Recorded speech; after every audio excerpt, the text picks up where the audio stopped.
Well, let me just ask first, Lucinda, do we have anybody Zooming that we need to check that? That would be, No, oh, right, okay. No, we do Okay. not. so no one's on Zoom that needs to be voted in. No. All right, great. So with that then, let's start with introductions, as we always do. What do I And do? I'm always How do looking I up do at presentation? You first open up the presentation on yours, and then once we're ready, you'll share your screen. Well, I have to do it from email. Yeah. Just open the PowerPoint. Jamie Gellner, Director of Transportation at Albemarle County Public Schools. Allison Day, I'm with UVA UPS, but I'm subbing in for Scott. I'm sorry, what is your name? Allison Day. Allison Day. I'm Brian Kingston. Charleston City Council. And Diane McKeel, Albemarle County Board of Supervisors. Mike Pruitt, Albemarle County Board of Supervisors. Natalie Oshrin, Charlottesville City Council. Peter Krebs, the Piedmont Environmental Council. Peter Thompson, Charlottesville Area Alliance. Ben Chambers, Transportation Planning Manager for the city. Ann Wall, Deputy County Executive, Albemarle County. Lucinda, oh, sorry. Oh, I'm sorry, Lucinda. Lucinda Shannon with the TJPDC. Great, and Gretchen Thomas, TJPDC. And I'm gonna pause for a minute, because we have a few new people at the table, and we have some new folks behind us. So let me just go around and say that Hal Morgan, who is the JAUNT representative for the rural area, this is your last meeting. And I just want to let everybody know that that this is your last meeting. And we have really, tell us how long you've been on the board. 5 years, I think. Yeah, and you've just done it. We're gonna miss you a lot. Do you have anything you want to say? I know, I just really have enjoyed coming to these meetings. I always learn a lot. I think this is one of my favorite meetings that I participate in every month. You know, got to know people from outside of the county, so it's a good thing. And so I believe that coming in person is taking my place. Randy Parker has been on the board previously, so he kind of knows the ropes. He'll do a good job. Is Andy here? No, I didn't see him. I'm looking behind me. Okay. Mike, do you want to say anything since you were the JAUNT? Well, I've already praised upon how this board meeting, and I will do so again in 2 weeks, if he can join us. But I think he can't, so then we'll gift him at another time. So, how, I'll just say, the great membership we saw in this setting was even more so for the JAUNT board in general, because the way in which he served as an ambassador for JAUNT in Food and elsewhere. So he would certainly be missed.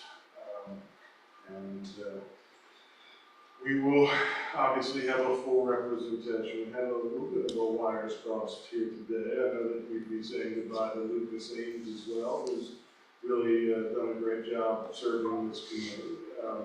But we will be adding and observing today is Tom Campos Lopez, who represents Albemarle County, and I believe will help our group with the way that we think about the connection of community resources. So I'm excited that we'll be able to have 2 new reps in this meeting.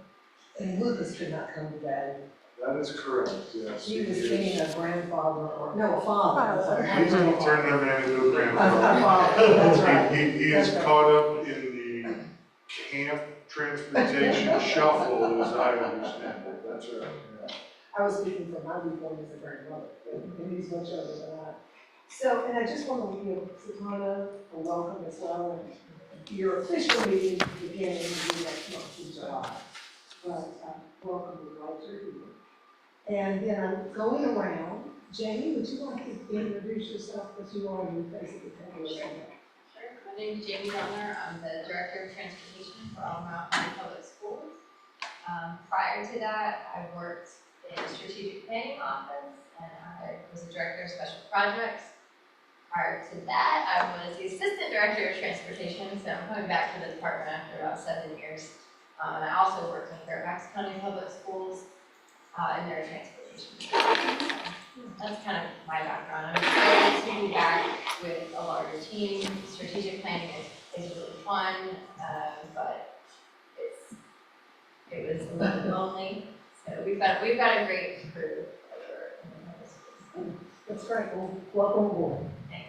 Absolutely. And I think you have anything you'd like to add to your name is not Scott. My name is not Scott. No, just happy to fill in for Scott and Kendall as they're doing other things that I have. And I think going around, I think that's all that we have for new at the table. And I'm going to stop us for a minute. And the reason is because before we approve the agenda, I'm going to share privilege because we have new people that are leaving and new people that are here. We have some treats on the table behind us, some water and some fresh coffee.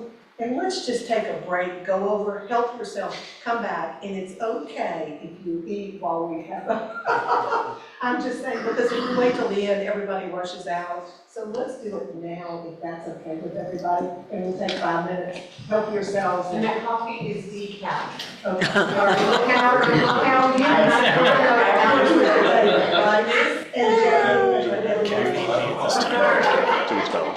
Please don't. I'm sorry. I'm disappointed, I was ready to hear your presentation.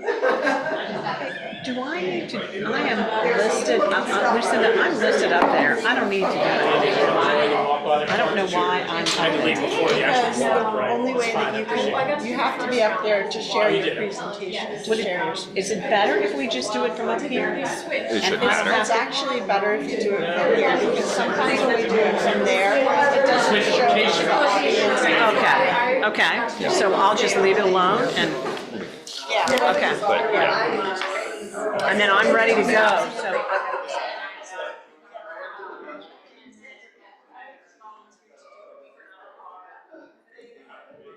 So what I will do is I will then go to Teams. Is that what I have to do? no, it's I don't know what it's in Zoom, in the Zoom button. so I'll Go go in there, here. and then when we're ready to go, just scroll over the window somewhere. You'll hit clear share screen, Okay, and then I'll share. and you'll just share Share. just the PowerPoint. Just the PowerPoint. Yep. Okay. So I can close Teams down. Oh yeah, you don't need Teams. You need Zoom and PowerPoint. And that's it. I don't know how to close Teams down. How do I close Teams down? It looks like Teams is not open. Okay. It looks like it is right there. That's weird. I know. No. Oh, it's running in the background.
Thank you.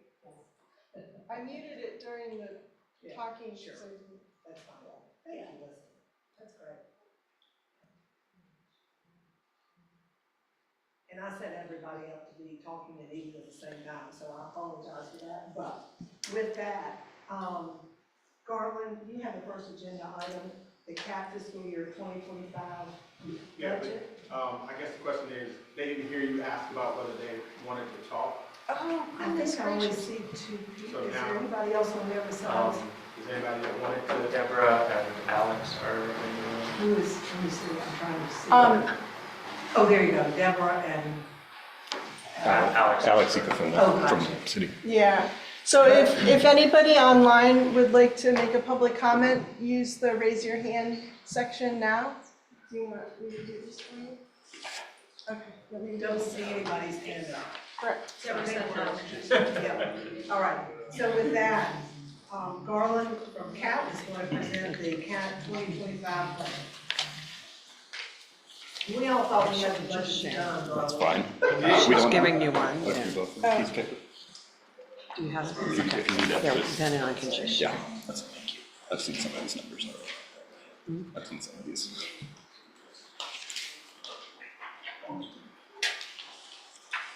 All right, while we're passing that out, there was a lot of information. I tried to condense it down to 15 minutes for the request. So what we have here is kind of a condensed version of what I gave to City Council in November when we were doing our budget process, but it's more tailored to the RTP in the request that is of this board to make a presentation about where we are. And Garland, we always compete with the air conditioner, so just. So I don't think anybody has ever seen the vision for CAT from the RTP. We gave this presentation to City Council, like I said, in November. And I just wanted to kind of highlight the fact that there's a vision statement and a mission statement that we go through and have adopted and approved. So our vision is safe, reliable, accessible public and pupil transportation that connects people to opportunities, empowers equity, and combats climate change by reducing individual automobile usage. Our mission to enhance the quality of life and economic health of the city of Charlottesville and the urban ring of the county of Albemarle by providing reliable, safe, and affordable public transportation options and dependable pupil transportation services to the Charlottesville City school system. With that, our presentation started off by highlighting our org chart. And the green that you see there are, according to City Council, and that's now approved. These are new positions that are coming on that are effective July 1st. So thank you very, very much because we need them. So we have a procurement specialist that's being added. We have a number of major capital projects. Katie and the state have been very generous to us to allow us to move forward to make some major capital improvements. That procurement person is going to be very key in making sure that we stay on track and move that along. We're going to add a transit planning manager, first time that CAT would have, and we will take some of the weight off of Ben, because I've been relying on him heavy of this last year. And then we're adding 8 new transit operators that will help us get our service model up. It's not exactly what we need, but we're getting closer, and this is a marked improvement from where we were and where we will be. And then we're adding 3 full-time customer service agents, so we can have the downtown transit center manned on a permanent basis. So it'll be 6 days a week, and there'll be somebody there the whole time we're open. And we'll be able to potentially extend the hours, so we're working on that. So give you a little highlight before we go into 25, kind of give you the context of where our budget has been from FY19 through 24, which is currently right now. We've gone from 9.9, almost $10 million to about 14.2. And in FY25, you will see a jump from there. FY24, once again, our real number on the back end was because we did something different in the FY24 budget that we didn't do in the previous budgets. We actually, there's a pass-through amount that goes to JAUNT from our 5307 That was allocated in our general fund allocation this one time. So you will see $2.2 million source there, and you will see, and the numbers are federal numbers. There are 2 federal sources, our normal 5307 allocation, which is the top line, CARES or ARP funding, which has kind of been our fallback and our gap filler for us over the last 3 years. And then we got our state operating assistance, and then we have a TRIPS grant that we have to give us zero, that allows us to continue to be zero fare. That's there, and that is diminishing. You will see that in the next slide. And then there's local contributions from the city and the county. There's money from UVA specifically for the trolley program, and then there's a regular allocation. We have not asked the university to give their regular allocation since COVID hit. That will turn back on FY26. I've already had a conversation with Scott about that. And then advertising, and then that kind of our full model. If you look at FY25, we pulled out the money that we give to JAUNT, because we don't know what the exact number is. It's probably somewhere close to 2.2 or maybe less than that, because I think there was some CARES money associated in that 2.2 that came over the last time.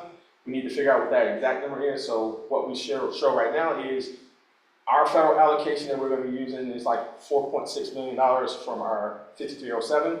That includes about $600,000 that was unused from a prior fiscal year that we didn't use, our allocation, not the money that we give to JAUNT. So it was money that was unspent from CAT. Our CARES money, which is starting to dry up, 1.2. Our state allocation, 2.6. That TRIPS money for the zero fare is starting to reduce. Remember, it was 300. Now it's 188, and this is the last year. And then there's the local money that has gone up significantly from the city to 4.4, and then 1.8 that's gone up for the county also. Purchase service from the UVA, and then our advertising budget is still remaining about $25,000. Let me just ask a minute, does anybody, do you mind, Garland, if anybody has any questions about those numbers, while they're sort of fresh? No? Okay, thank you, Garland. I'm pretty sure you'll have questions later. So, with that, our objective as Transit, when I sit down with my team in early August and September, is trying to figure out where we want to kind of outline our programming as we move forward. So we looked at 4 pillars for us. It's trying to be much more reliable, frequent, increase our ridership, and then our fleet transition. So that's really where our budget focus is. As we talk through this, I just want to keep those 4 pillars in mind. So challenges that we face were returning our service levels to pre-pandemic, increasing reliability and frequency, increasing accessibility and mobility options, transitioning to a union environment, which is a significant component for us, comes with a heavy price tag, and then the fleet transition, which is also happening where we're taking a major advancement in our capital needs to do so. So what's also is we had to outline everything that we are thinking about for FY25 and in the future in our TSP, which just right before I got here went to our to the state. So that's a major accomplishment for us. Importantly, was accepted by the state. Accepted by the state before the June 30th date. So it's the 27th. So we got that. So we are 3 days ahead of time, and I am. It's a great day for transit. So with that, we are celebrating. Cat is celebrating. Let me let you know. So there are things that we did to get the TSP completed. We had some stakeholder work sessions, and I just want to highlight the fact that when we did that, there were themes that kept coming out. And as we looked at that, we used that as our means for building out our new budget. So strengthening our system, people liked the zero fare service that we provided. That was a major component. They liked where we go, for the most part, the most destinations that we are able to access. They said there was a strong pedestrian and bike network that allowed access to the transportation That was great for us. There are critical areas in the region that we want to make sure, but there were also concerns that say they were slow, we were unreliable, infrequent, but there are things that, just kind of like your Gantt chart of things that kept popping up. So we were trying to address a number of those in the FY25 budget. Public survey also highlighted the fact that more frequent service was the driving thing that people were asking us for. That was the number one thing that they asked for out of the surveys that were completed, which was 523. And then major reasons for riding the bus was people wanted to save money and better utilize their time. So we are thankful that these are the kind of results that are coming out that's showing that people want to use us for purposes that CAT is built for: shopping, work, home, getting you to social events, those sorts of things for the purposes of trips.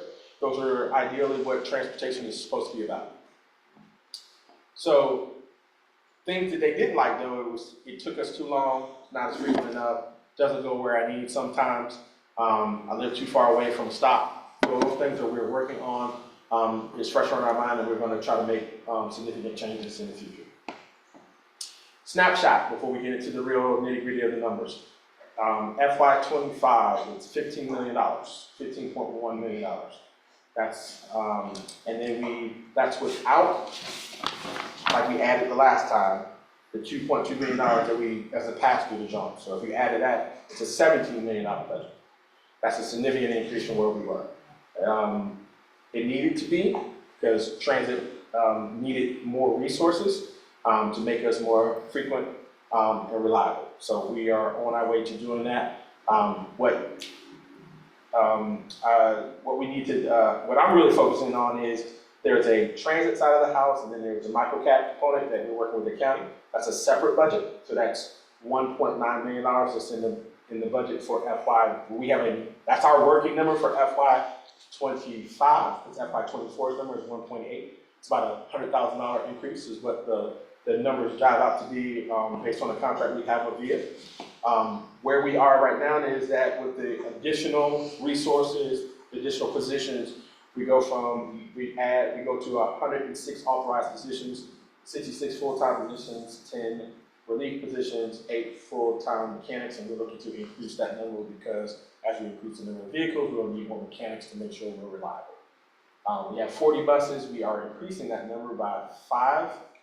We're reducing some of we are disposing of some of our existing. We're adding 2 battery electric, and the actual the growth number or expansion number for diesel buses is 3, and 3 diesel buses and 2 battery electric buses for a total of 5. So we will go up to 45 vehicles once we get those in-house. 13 routes, 1.4 was FY23. We're at about 1.4, almost 1.5 million in FY24 when it's all said and done. So we are increasing, which is really where we want to be. Sorry. There we go. Success stories before we get into the nitty-gritty of the numbers. FY23 and FY24 was good for us as we applied for a number of grant opportunities, and we were successful in getting them. We were able to get $2.4 million to buy 2 battery electric buses. We got a demonstration grant working with the county for $1.94 million to do the microtransit project, microcap. We got capital funding for our 2 major capital projects that are happening over at CAT headquarters. And if you haven't come over there, please come by. It's a beautiful place. We want to show you it before we start making some significant changes to it.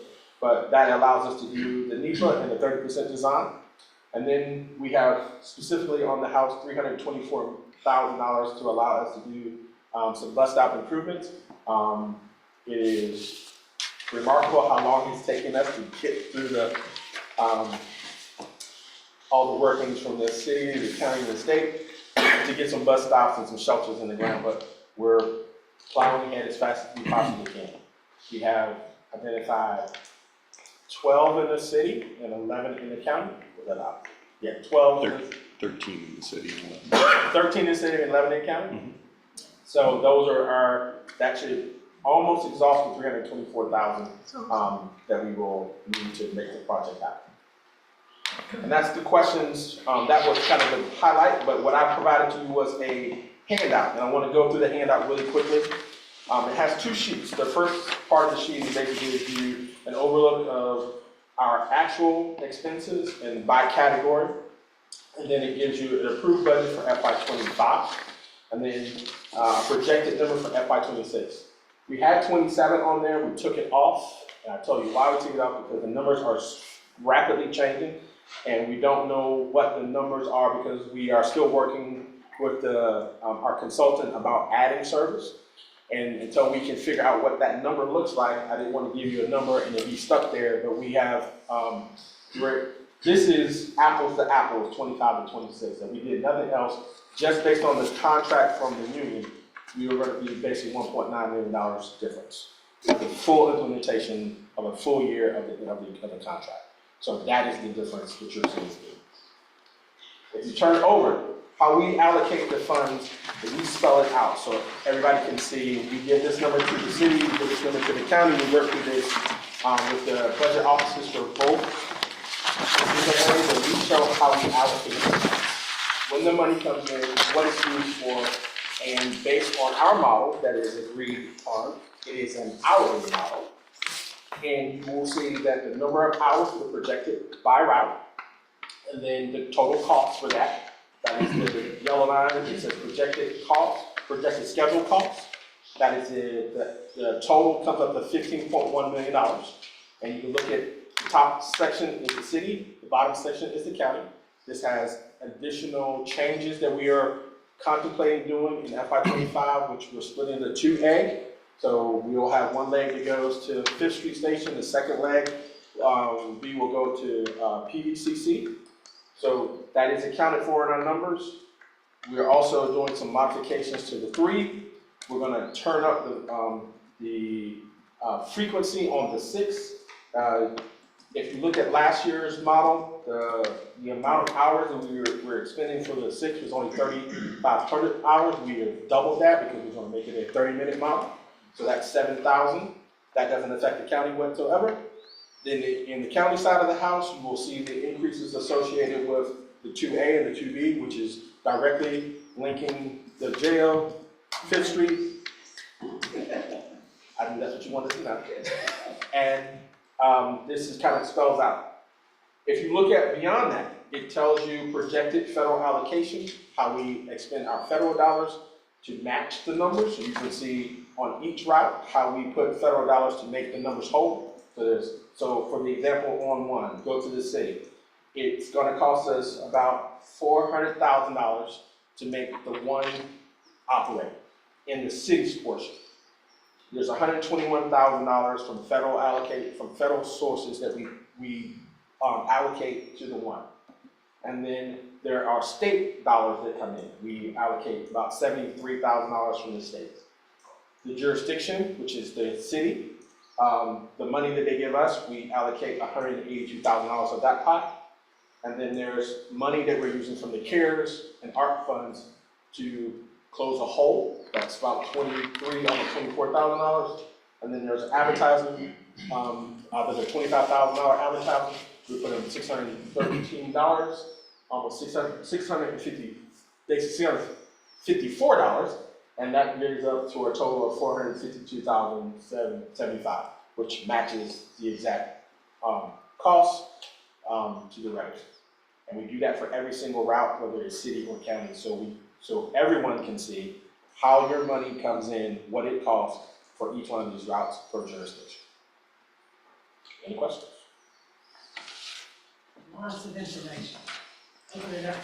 You might just clarify for you, especially for the new folks, that might be how so what you're doing is the cost basis, and you say hours, and the buses are in the county, and the buses are in the city. That's correct. You might want to just send them a one-on-one on that really quick. So the way that the agreement for the cap between the city and the county, based on what was written through, actually this organization, RTP put that agreement in place.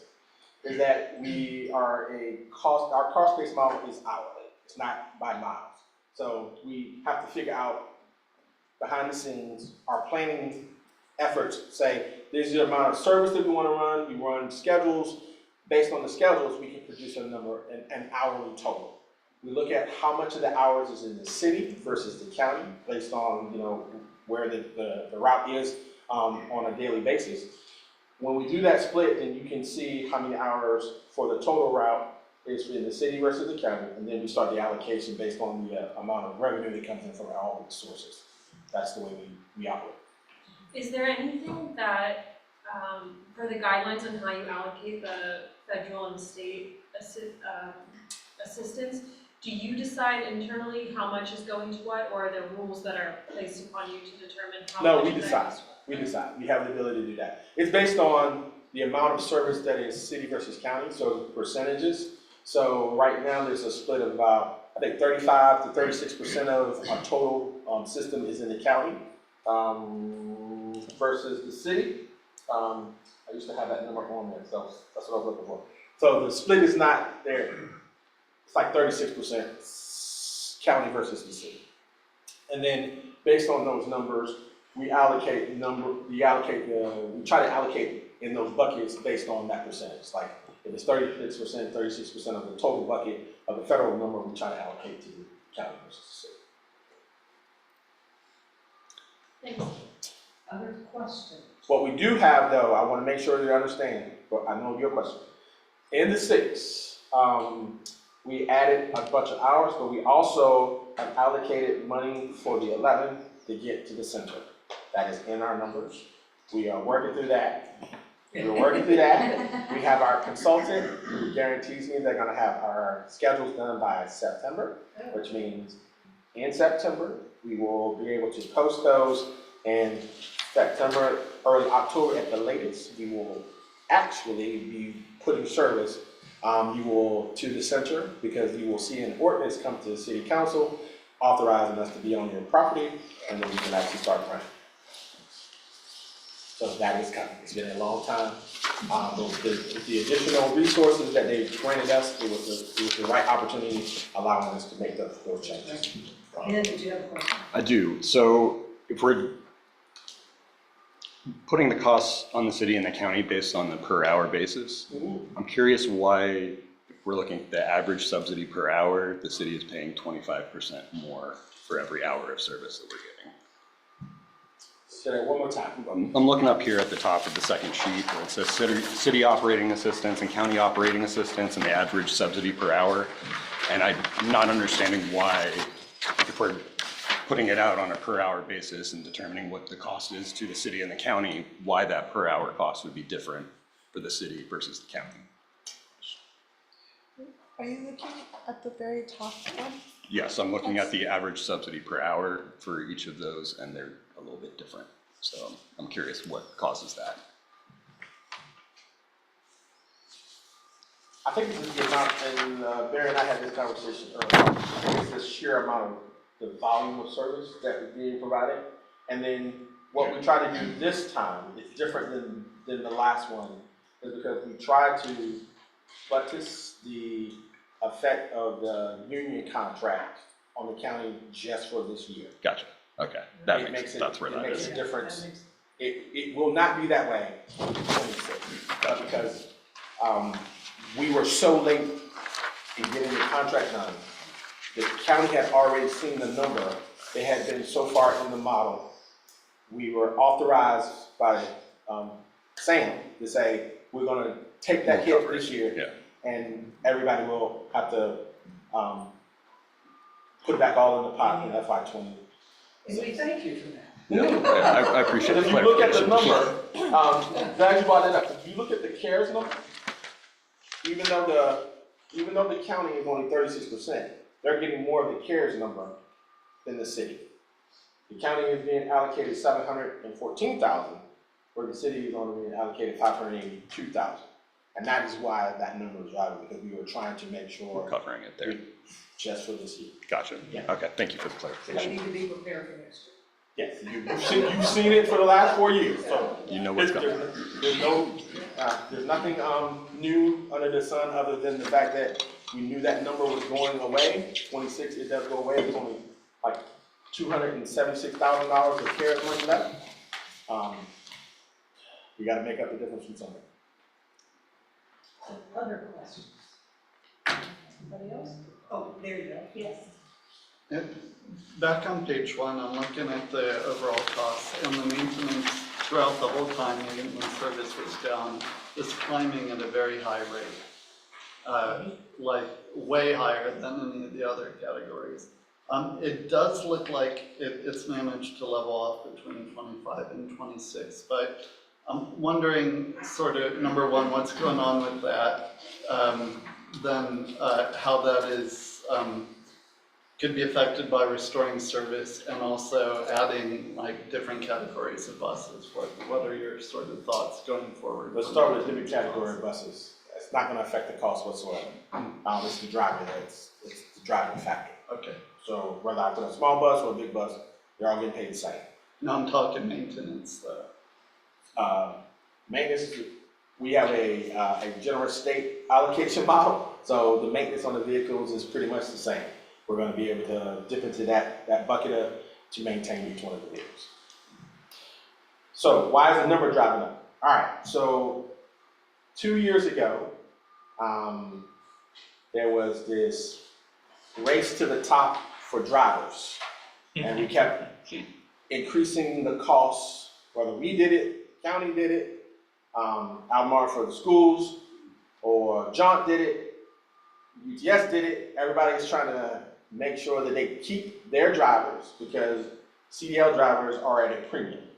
So we had a 21.3% increase for wages last fiscal year. Prior to that, we had a 6% increase. So it went 6, 21, and then whatever the number is, I don't remember the exact figures now, but it's based on the union contract. So we're trying to, the marketplace is demanding that we pay more for drivers, they're demanding we pay more for mechanics. The whole model is exploding. So based on the fact that I'm your official timekeeper and we're running a little bit behind, if you have any more questions about this, please send them to Garland, email them to Garland, is that all right? Absolutely. No pressure, but I really am trying to keep us on schedule unless anyone else has a burning question. Peter looked like he had burning questions, I was want to make sure we got it. Nope, I'm good. You had that look on your face, I just want to make sure. Thanks for checking. I'm good. All right. All right, please bring them. $25,000 for advertising is less. It's the same as the county for is trying to increase riders and the marketing budget went down. So the 25,000 is what we anticipate getting from vendors, is not what we're spending. Now you're saying. Right, Yeah. that's advertising the buses. That's what people are paying us to advertise on the bus. So that's not, the marketing number is a totally different thing. It is. Okay, but that went down. It did. But you're gonna try and increase, you're gonna try and build everything into that for that. Okay. So these are, we have the ability to move around a little bit of money. So we're gonna allocate some additional dollars on the marketing side. Okay, that was a great question, but we're gonna, and I think, Mike, you're on. No pressure. I was out 21 minutes. I don't know what you're talking about. And it was my fault because we took a break earlier. So now It put was, pressure on you. it was definitely the pastry. There's no doubt about it. Sorry. Did the USB port come in? Yeah. But seriously, you do. Download it because this is our mic.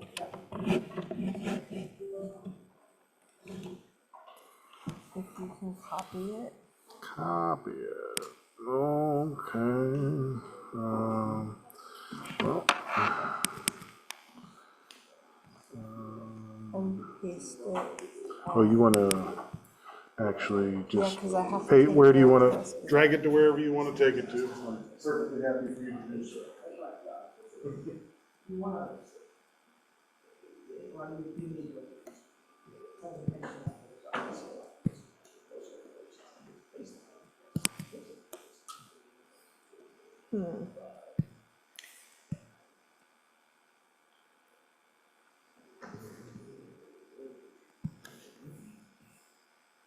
may have to do this, remembering all the stuff. Just teasing you. This is going to be hard. Imagine if you will. I mean, I have it on that computer right now, so I can look at it. I'm almost there. I mean, if you'd like a presentation on inclusive leadership that I gave to Frederick County yesterday, dive right into that, or, you know, fair enough, all that. Couldn't he do what I did, Lucinda, and just join the meeting? Yeah, but we're like, right there. Okay. Oh, dear. There you go, of course. What's the problem? The only USB port is There you attached go. to the There we go. microphone? There you go. Excellent. You good? Thank you. Just love it. I'll be quick. Okay. So, what do we want you all to know about the JAUNT budget? Well, the first thing I want to say about the JAUNT budget is that I inherited it. So, 6 out of the 7 localities were written before I got there. And so then I had to figure out how to make that work within some of the demands that we were hearing after the fact, when we actually got into budget season and talked to the localities. That said, you know, we were actually challenged by some of our localities to bring those original numbers down, which we did, and so we're delivering an almost flat budget here. And the operating budget has some overall decrease, and we've got a big capital project coming in this year because we have to really reshape the parking lot at JAUNT. And so we're doing an engineering project this year. And as you're aware, there was a whole 2 years that JAUNT was not allowed to purchase vehicles. And so we are in catch-up mode, and so there are big capital expenses associated with that. At some point, that'll level out a little bit because JAUNT historically, pre the cure letter and some of those questions about the budget at JAUNT was on a 4-year recycle or 4-year replacement cycle, and we've moved to a 5-year. It causes a bit more on those capital repair costs, but it's not as much as replacing a whole bus. And so we'll see how it irons out for us over time. We're only in like year 2 of being in a 5-year cycle instead. So we'll see how it plays out over time. Like Garland, we continue to be fare-free entirely. Did have the pleasure of spending a good deal of time with the folks in Winchester on Tuesday afternoon about their transition to a micro-transit service. I'll share a little bit more about that later. And they are bringing back fares on Monday. So we'll get to watch some other folks around the state who are making decisions in their locality about what works for them going forward. JAUNT, as many of you may know throughout history, has been I won't say reliant, but heavily associated with providing some agency-related contract service. And we have seen that steadily decline. And so instead of presenting to our board about how it's way off on budget versus actuals next year, we're budgeting at a much different revenue expectation coming into the new year. And I will say that Grant and Katie have been really helpful to me in clarifying exactly what the expectations are around agency billing. And for some folks who have historically felt like JAUNT was a good resource for that, there will be some cost adjustment that will be necessary from previous approaches. like Garland, we needed to get closer to market with a number of roles, and one of the first things I did was create a new classification and compensation system. We are about caught up to the starting pay now on operators, where we were about 18% lagging when I joined in January.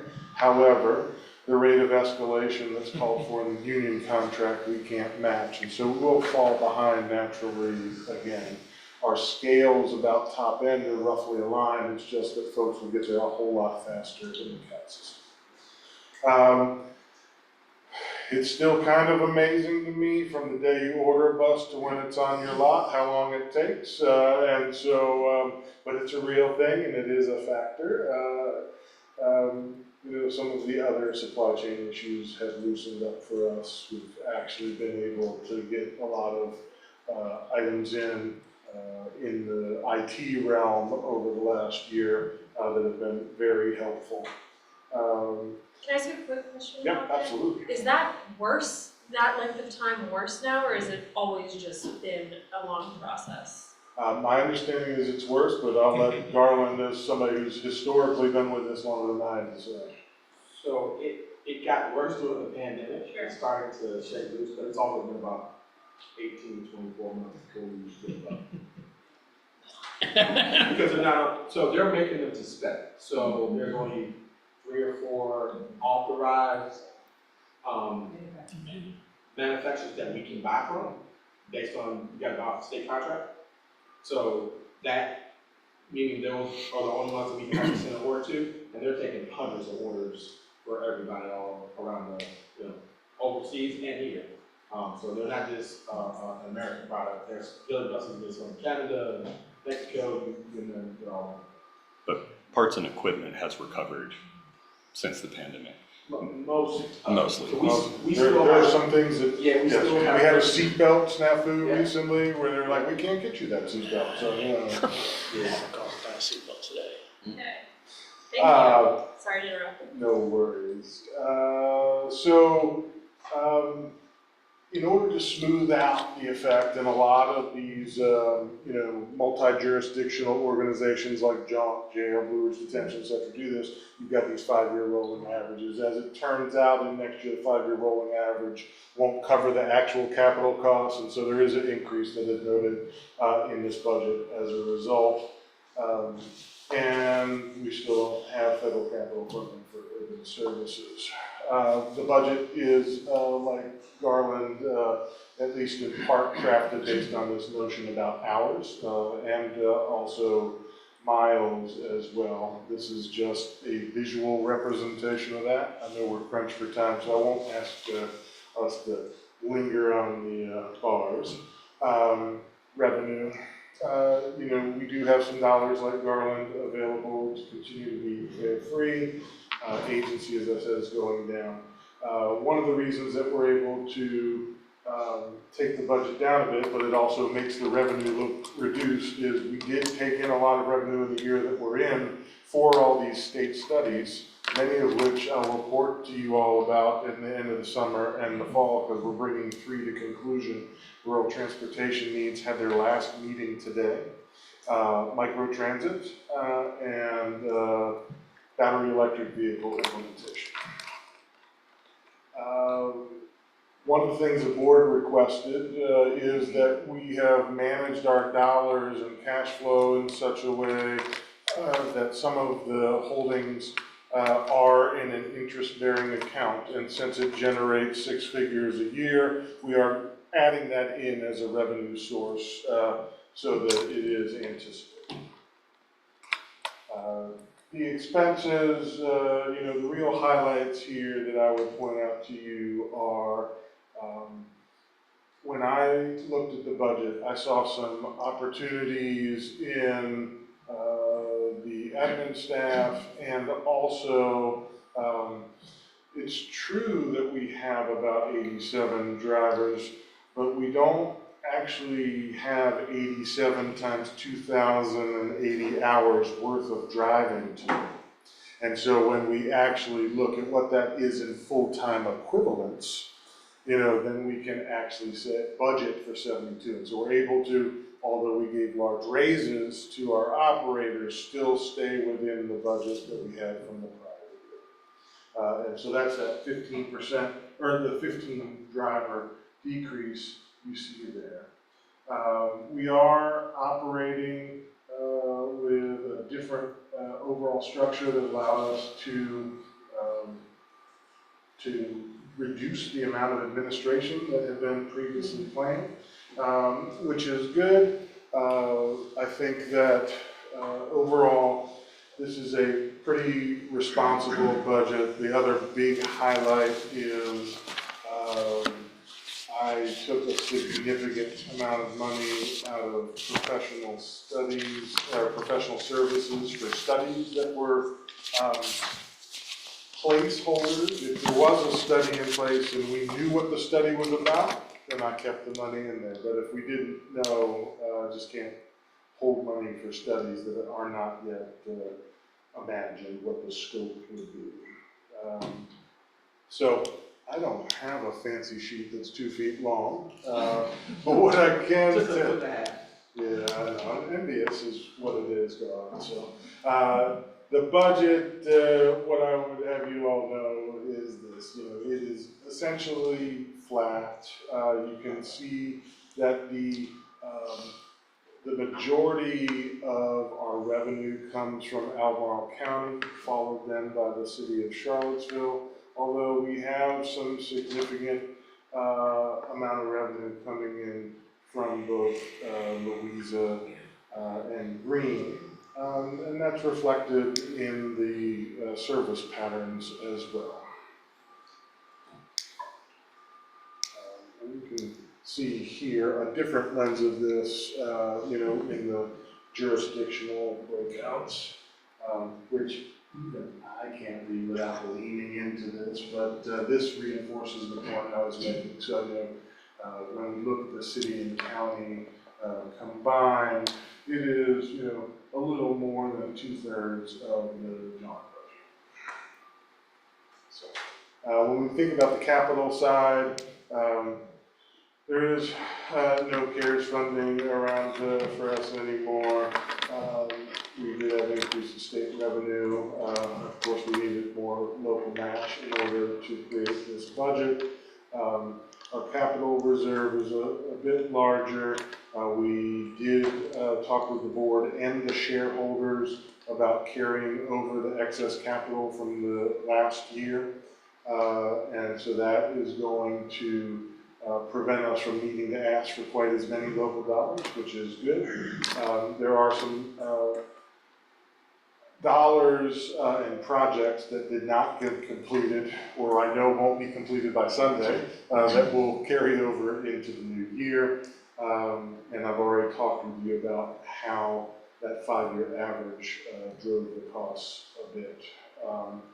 What you should know is that on this horizon, you can see that the lion's share of cost is about vehicles.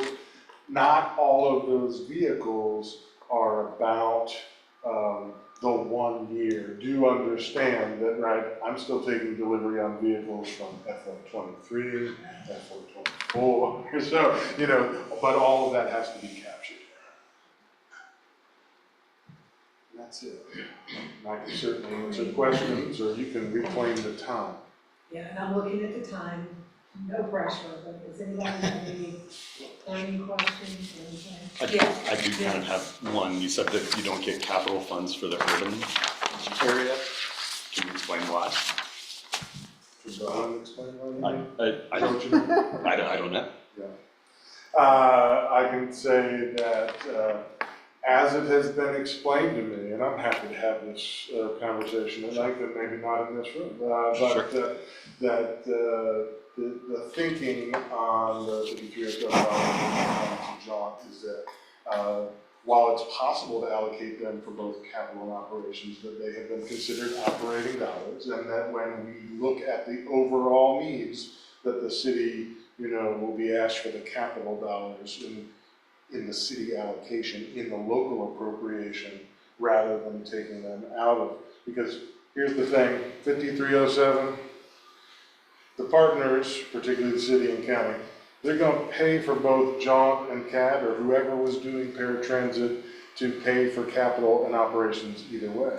The pot of 5307 is the pot, right? Because our population and the ridership is the dollars you can draw down. So, I mean, we can play a game where we, rob Peter to pay Paul, but that's what the understanding has been to date. If there was a reason for new strategy and thinking behind it, we have new conversations that can be had. Cool. Thank you. Thanks, Ben. How close is that to what you would have hoped I said? Very close. Well, thank God. Ron, thank you very much. Thank you, Carmen, for your presentation. Again, any other questions that come up? I know that both of these gentlemen would be happy to answer them if you send them an email. Yeah, I'm just gonna share. Yep. All right, the next item we're is on the right something I think slide. we've been looking for eagerly, which is our Charlottesville Albemarle Regional Transit Authority Work Group update. And if you all, gonna do- Dan Wall from Albemarle, Ben Right here we Chambers from the city will go. be presenting. Okay. If you all remember, we charged them several months ago to look at what it would look like or what the steps might be to move towards an authority, which was always the intention of this group. So this is our first toe in, is the way I would describe it. We're putting our toe in the water here. Ann and Ben have been doing some great work for us. I will say that there's nothing today that we're going to be doing that requires a vote. This is for information, and I will say right up front that Ann and Ben will be coming back to us again in August. So with that little bit said, I'm going to turn it over, and I think Ann's kicking it off with their tag team. Right, that's exactly right. I'm gonna start off, I'm gonna do a few of the slides, and then I'll kick it over to Ben to talk a little bit more. And as Supervisor McHale has indicated, this is really just for information purposes only. We want to hear questions, concerns, comments regarding regional transit authorities. What we're going to do today is we're going to talk a little bit about the purpose of forming a regional transit authority. We're going to talk a little bit about the history of effort related to this. Spend a little time talking about the current work that has been undertaken at this point to address the structure if we were to go forward with the Charlottesville Albemarle Regional Transit Authority. And we're also going to talk a little bit about what a draft work plan might be like if the community were to go forward with the Regional Transit Authority. You will hear us speak about CARTA. And CARTA is our shorthand for the Charlottesville Albemarle Regional Transit Authority. So, and we, as collectively as a group, Ben and I, Christine and Lucinda, we talk about CARTA and RTA, and to us, they're sort of interchangeable. Next slide. So let's just talk a little bit about the benefits of creating a regional transit authority. It really could serve as a collaborative, multi-jurisdictional entity that could identify and solve transit issues. It would serve as a forum for planning and working out decisions that are difficult. Decisions such as funding formulas and service, for services and capital, service expansions and alternatives and analysis related to that, relationships between service providers, as well as exploring other opportunities to look at regional planning and regional transit on a broader basis, and the opportunity to pursue legislative requests to the General Assembly when needed. Eventually, when and if revenue becomes available, a regional transit authority could serve as the vehicle for sort of collecting and distributing that revenue to the service providers. And we've all talked about, and I think it's just important to put in the room, why regional planning is important. And here's a whole laundry list of items related to why regional planning is important for transit. It improves the efficiency by reducing duplication. It improves, it provides for seamless connectivity across localities. And expanded coverage would increase mobility, particularly in underserved areas. For economic development purposes, regional transit could provide service and access to job centers, education, and healthcare. a well-integrated system could be an attractive investment, particularly for federal and state grants. Regional transit is really an issue of social equity. It ensures that there is accessible and affordable transit for residents regardless of income. We all have talked about the environmental benefits, reducing congestion, fewer cars on the road. A regional planning could provide improved data collection, which could help with more informed decisions about transit and transit services. Improve customer service and customer communication, the ability to leverage technology, additional apps, real-time tracking, and really help customers to really engage with and access transit in an easier way. And finally, regional planning and regional transit potentially could provide opportunities for greater revenue sources, different revenue sources.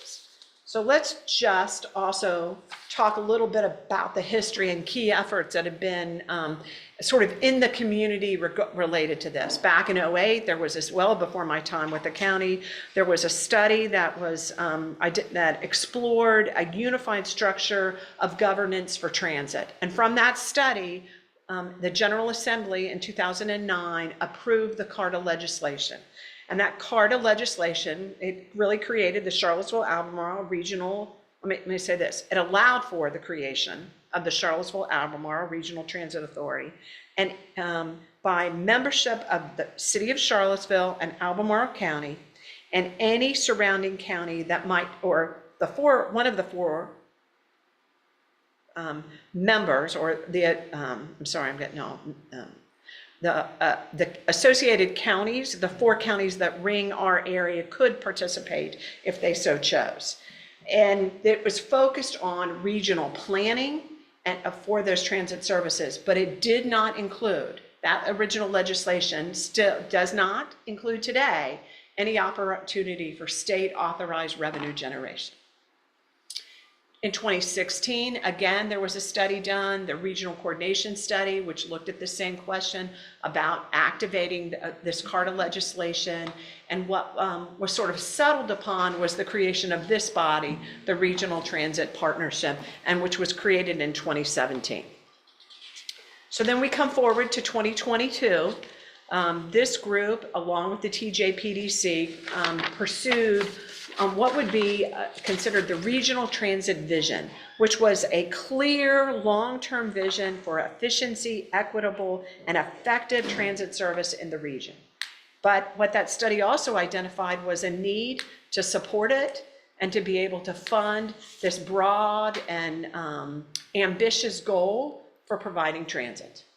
And in 2024, as this group knows, that was part of the time that I joined the county, the Regional Transit Partnership, along with the TJPDC, finished the Transit Governance Study, which recommend, and we'll spend a little bit more time as we go forward, setting up CARTA as an oversight board for transit and a potential vehicle for answering funding questions, talking about operation, and really being collaborative as we approach transit.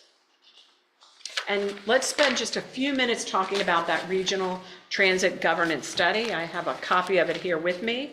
That study reviewed relationships between the existing transit agencies and the jurisdictions in the region, their governance structure, their funding structures. It also looked at peer localities and how peer localities across the country were providing transit, what their governance structure looked like. And finally, it also reviewed existing transportation authorities in the state of Virginia in Williamsburg, Hampton Roads, Richmond, and Northern Virginia. And finally, that governance study spent some time looking at the enabling CARTA legislation, that legislation that's been on the books since 2009.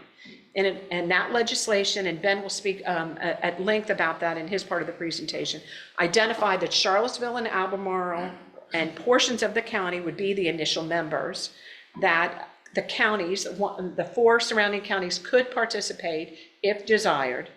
It pointed that interjurisdictional transit planning was the key role of a rural transit authority, regional transit authority. It talked about the composition of the board, provided for the hiring of the executive director, and also, again, to point out, there were no mechanisms included in that legislation to provide for revenue generation. We've gone ahead and listed on the slide the 4 major findings, and the 4 major findings are significant, and it's really why we are here today. And that is, the study recommended that this community consider activating the CARTA legislation and creating a regional transit authority, that we needed to consider the needs of the rural communities and conduct a transit needs assessment for the rural communities. We needed to continue to engage with the rural jurisdictions as we looked at legislation, and also to continue to talk about the benefits of a regional transit authority. And then we needed to engage with the University of Virginia leadership about their interest in participating in a transit authority. So since that time, this group created a working group. I'm part of the working group. Ben Chambers, Lucinda, as well as Christine Jacobs. We've all been meeting since March.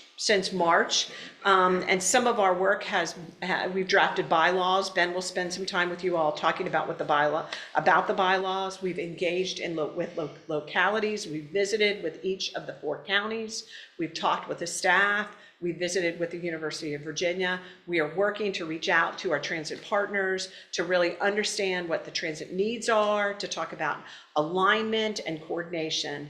And then we've also had begun to do some work on what a work plan might look like if a regional transit authority went forward. So I will jump in and sort of dive into those 4 points a little bit more and give you some more details on the work, but go for it. Maybe a couple. Yep. I'm sorry. Who have you spoken to at the university? We have the names. Right. So we met with Jaretta Harris at Colette And Scott. Okay, great. And then I didn't see this, and maybe I missed it, or it's coming. Is there a focus on getting this teed up for the next General Assembly? We will get to that in the work plan. Well, we'll talk a bit about the bylaws, and then future steps, next steps. Thank you. Yeah. So, any other questions before we move forward? Okay, I'm advancing the slides for you then. Yes, you're driving. So you want to go back one? So before we jumped into drafting bylaws, we thought it would be a good idea to look at the CARTA legislation. Anne has described it a little bit. The first thing that we needed to note was the initial membership that is noted in the initial CARTA board is Charlottesville and Albemarle County, or portions thereof. The legislation also provides opportunities for participation for the surrounding counties. It focuses the authority on regional planning and coordination. It serves as a contracting agent. It can set rates for services, and it can appoint staff or hire consultants to carry out some of this planning work. And as Anne mentioned, it does not include a state authorized revenue generation option. You do have the option of putting in general funds into this authority, but it doesn't have a way of generating its own funds. So that led us to what do bylaws need to look like in order to conform with those. So we wanted the bylaws to include rules on membership composition, committees, officers and duties, meetings, voting, and conduct of business.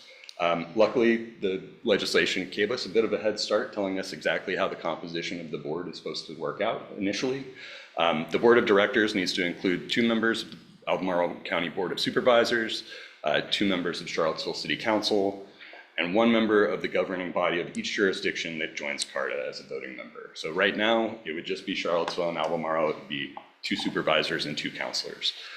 Additionally, there are up to 4 non-voting directors representing the interest of agencies or institutions within that region. I believe UVA is specifically called out in the legislation as one of those institutions that would be considered a non-voting member. So to start with, the board composition would just be Charlottesville and Albemarle. There wouldn't be a tiebreaker involved, so there would need to be some consensus decisions being made, but also you would have some non-voting folks at the table supporting you and informing those decisions. There are two committees that we laid out in the draft bylaws. One is the Finance Committee. We feel like there's probably going to be quite a few questions about finance coming through this authority. That would consist of 5 members appointed by the CARTA board, and they would review, comment, and recommend on annual budgets, adjustments to those budgets, financial policies, quarterly expenditures, and any financial statements that are being shared with the board. There would also be a technical committee. That would be 1 staff member from each member locality plus non-voting members from DRPT and VDOT. And they would review and comment and recommend on any planning, project, or program prioritization, selection, or programming matters for service. These are the 2 committees that are included within the bylaws currently. As a board, you also would have the flexibility of adding additional committees if you felt that there was a need for them. So in addition to writing down what we think bylaws are going to be, and frankly, that was some dry work that we worked through. We also got to get out into some of the surrounding communities and do some outreach. We held a series of meetings with staff from the surrounding rural counties, as well as UVA, and we've had some meetings with transit services as well. What we've heard is that the needs that were in the rural jurisdictions are largely unknown at this point. They know that they get their JAUNT service and they rely on their JAUNT service, but they don't really know what they need beyond that. So they're still thinking through what those needs are for their residents. There are opportunities for more coordination between transit services, particularly when we're talking about things like public-facing apps, microtransit, commuter services, electrification. These are all things that our transit agencies are all looking at separately. There's an opportunity to look at them together and maybe find some savings, find some synergies where we can make this work more smoothly. Because currently it's difficult for any of those agencies to sort of take the lead and bring the other 2 along with them. Rural localities are also interested in expanding transit services, but they're concerned with the risks that are associated with sharing those planning responsibilities with the entire region. They have the services that they have in their areas today, that they plan today. They don't really have a lot of interest right now in seeing their neighbor come in and tell them what to do. So that will have to show some benefit to having a regional transit authority before they're going to be interested in jumping on and sharing with that with us. Is that, in fact, Sure. Yeah. I'm not trying to be rude, but if there's this needs assessment and so on, is that something that the authority, Charlottesville and Albemarle is supposed to pay for these other folks who aren't really sure they want to be a part of it? That's going to have to be a discussion of the board, I believe, at that point. I guess that's checking way ahead of things. I mean, we do have a rural transit needs assessment that JAUNT is going to be putting out themselves. Rural transit assessment, which we need to share at some point, and Mike will. Maybe that people already exists, but I'm not real keen on subsidizing people who aren't, you know. And some of it isn't necessarily subsidizing. There's also a bit of skepticism of, we want to see you guys actually succeed first before we say we want to play along. Don't get me wrong, I would love the more we can integrate, the better. I'm not trying to be like exclusive, but it is frustrating to me when I hear certain counties with certain sort of like predispositions.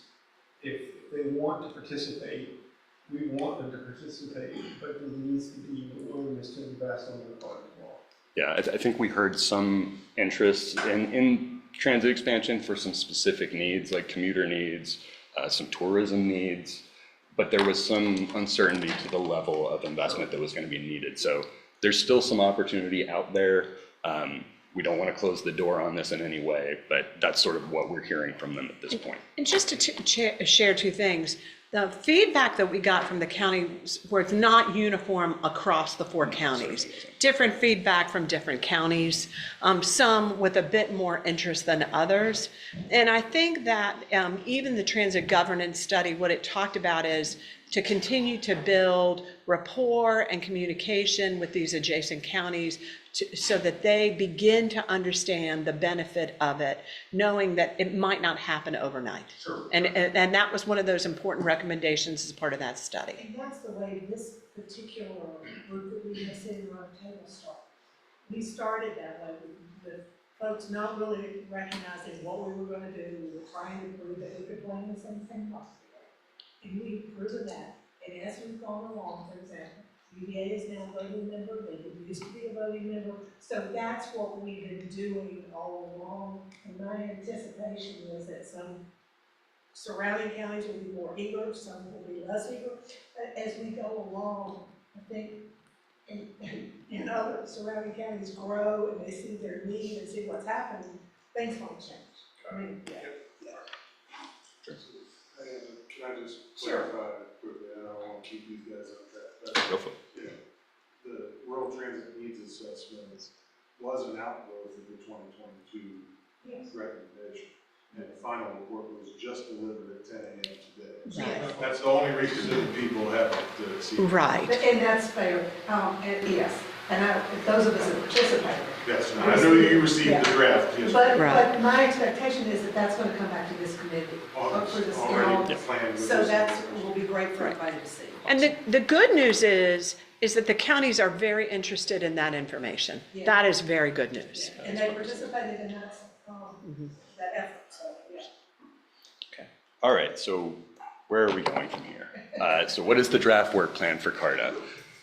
We sort of thought of this in 3 different phases. So there's sort of a setup phase of getting CARTA put together and operating. And then there's a phase of CARTA becomes a planning oversight board, basically. The third phase is the one that I think we're interested in getting to, but we need a path to get there, and that's dedicated revenue. This is not something that we're gonna get in year 1, probably. This is gonna take some work for us to get to, and we're gonna have to work through the setup of CARTA first to prove that we can come to the table, and then we're gonna have to do some planning to show that we're effective at that table before the state is gonna be interested in giving us that capability. So what our work has been focused on is really what happens in those first 2 phases. The next steps of the setup phase, we're kind of sort of in the middle of the setup phase as we're doing all of this work on bylaws and budgets and work plan. The next phase is bring this information to City Council and the Board of Supervisors to review sort of all of this work plan, bylaws, information, budget, and consider enacting CARTA. Passing some sort of resolution or ordinance. It's actually a little unclear in the legislation which it has to be, but passing one at both bodies to set up CARTA. In the meantime, as we're developing that information to bring to City Council and Board of Supervisors sometime early this fall, we're also developing an interim budget for CARTA to figure out what's it going to cost to do the rest of the setup work during this fiscal year. This is not something that's really budgeted in our budgets right now. So we're gonna have to figure out what else do we need to pay for in order to make sure that CARTA gets to being in the next phase of being a planning body. We're hoping to wrap up all of this work in the current fiscal year. So we've got 12 months starting in 3 days. And then the next phase, I have one more slide. After we enact CARTA, we will need to establish the CARTA Executive Board, bring you all together for a meeting, establish the finance and technical committees. We're going to have to nominate some folks to serve on those, develop a working plan and budget for fiscal year 2026. So this is what are we going to do once we're set up and become a planning body? How much is it going to cost to do the work that we need to get done that we've agreed that needs to get done in 2026? During that time, during this FY 2025, some of the discussions that we're hoping to have as a board in sort of the nascent stages of the board are what are the short-term wins that we can rack up? What are the short-term regional improvements that we can identify, that we can coordinate between Albemarle and City of Charlottesville that we could count as something that is a regionally significant improvement? There are some funding sources at the state and federal level where if you can point to this is a regional significant improvement, there's a little bit more money there. So we want to start finding which ones those are and naming them so that we can figure out how to get them funded and on the ground quickly before we have figured out the whole dedicated revenues stream. We also will need to think through what are the planning needs in FY26 and what are the staffing needs that are associated with that as we're building that budget and work plan. So then we go into the planning phase and it gets a little bit more open of what is the board going to do? Yeah. Go back one slide. Sure. So if, Oh, I keep trying to steer from that. sorry, if we have just finished our budget for fiscal year 2025, Mhm. the county and the city, Right. there wasn't really an allocation for this effort. Are we basically going to be twiddling our thumbs for fiscal year 2025, or are we thinking there are ways to get some? Some of the discussion that we're gonna need to have during that setup phase is how much of it is gonna have to come out of a budget and go to a consultant? How much of it is just going to be the existing working group staff time that is gonna go towards moving those things forward? I guess the county executive and the city manager would have to say, look, this is funding we're gonna have to do to help bootstrap this. Right. And just to make sure that I'm clear and everybody else is clear, we can set up CARTA, pass that and set that up without any funding for projects specifically. We don't have to have funding, but setting that up is gonna involve staff time. So the funding that we're talking about is meetings and time and all of that. I'm just saying. It can be. We could also go the route of, we just want a consultant to do the hard work for us if we decided to go that route, I'm but. saying though that when we're talking about funding, there are two sort of different types of funding. Yep. How we're gonna do the work for the next year, and then eventually we have to figure out what the funding is going to be for the authority in general. But that's gonna be a really time-consuming process. So hopefully we can get through all of that in FY25. It's going to be an aggressive push, obviously, but that leads us into FY26, and hopefully it lines up with sort of the city and county budget cycle over this winter and fall as well, so that we are going into FY26 ready to go on day one and start doing some planning work. So these are some different things that we might want to look at during that planning phase. It includes identifying a path to securing state authorized dedicated regional funding for transit. That's item number 1 on our list. Work with neighboring rural jurisdictions to assess rural transit needs that could be served by CARTA. So not just what needs are out there, but what needs are actually relevant to CARTA as a regional authority. Working with TJPDC on regional transportation demand study that they've already identified in their work plan. To identify opportunities for investing in commuter bus services in the region, identify planned future expansions that would be regional in nature, those regionally significant improvements, to start looking for opportunities to accelerate the study and deployment of those services, review formulas for local service providers, revisit local urban paratransit provisions, determine the best way of expanding microcat and determining the success of the existing services. So a lot of things that we can be doing with CARTA in FY26 and beyond. As part of the next phase that we're trying to get to is the dedicated funding phase. How do we get to past just planning how we get the money, but actually getting the money? This will change what CARTA does pretty significantly. We're talking about in the second phase, it is a planning oversight body. In this phase, once we get to getting dedicated funding, it becomes sort of a banker for the funding for transit in the region. So that very much could change the relationships between CARTA and the jurisdictions and their budgets, as well as CARTA and the service providers and how their budgets are taking in those revenues. Specific answers to how that is actually going to happen, we cannot tell you today. Those are things that we're going to have to work through during that planning phase, and it's going to take some time. But the fact that we know that we need to have those discussions shouldn't necessarily be like a barrier to setting up CARTA. It's actually the reason why we need to set up CARTA.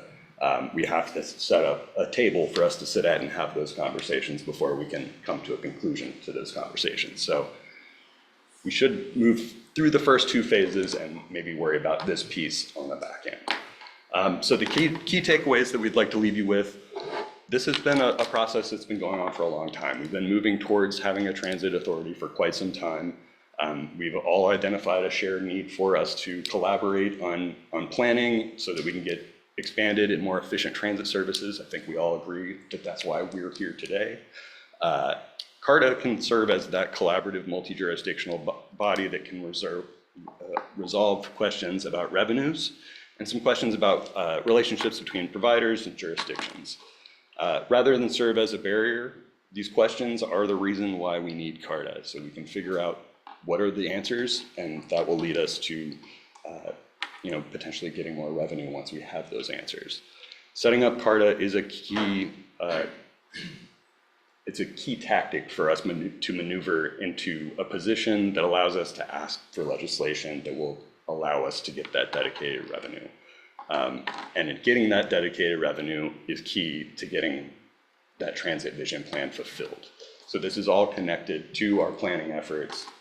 We're just trying to set up a vehicle to make it clear to the state that we can be responsible with funding, that we've planned out everything that we're going to pay for with the funding, and that we work well together. And with that, I think that's the end of our presentation. That was great. It's a lot of work y'all done. Right. Yeah. Thank you. And I am gonna open it up for questions, and I know we probably have a lot of questions. Having said that, I'm still going to keep my eye on the time so that we can have at least 3 minute round robins. But Mike, you have a question? So these bullets, at least as they were read, or at least as I heard them, sound a lot more like a big A authority than has been described in all previous meetings and prior to the vote. So, depending on which funding you're talking about, CARTA having some say about. So am I to interpret that you're talking about all dollars that are already allocated with regard to transit, or are you talking about the newly leveraged funding? I will refer to the list of the planning phase of all of the things that we would tackle in the planning phase. One of those is how the formulas and funding would work. We can't tell you how it would work or whether it would deal with all of the funds that are coming out of each jurisdiction's general fund. That's a discussion that board needs to have. I do think this, that I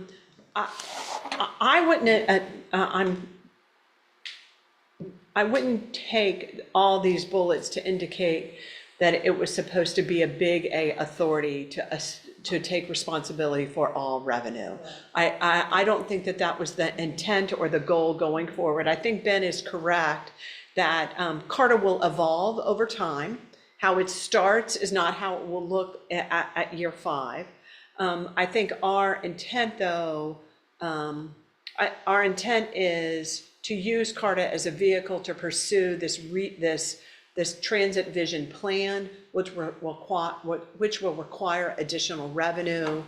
That, I think, is really the goal, more than taking authority and responsibility away from entities. Is that fair? Yep, absolutely. Because in my head, and I'm always one person left, but in my head, I've been saying we're never gonna have a robust transit system until we get another source of funding.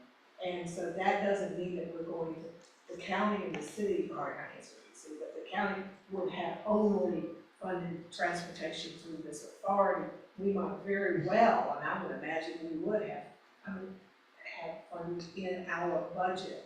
Doesn't mean that everything, but it's going to evolve, Mike, so we just don't really know.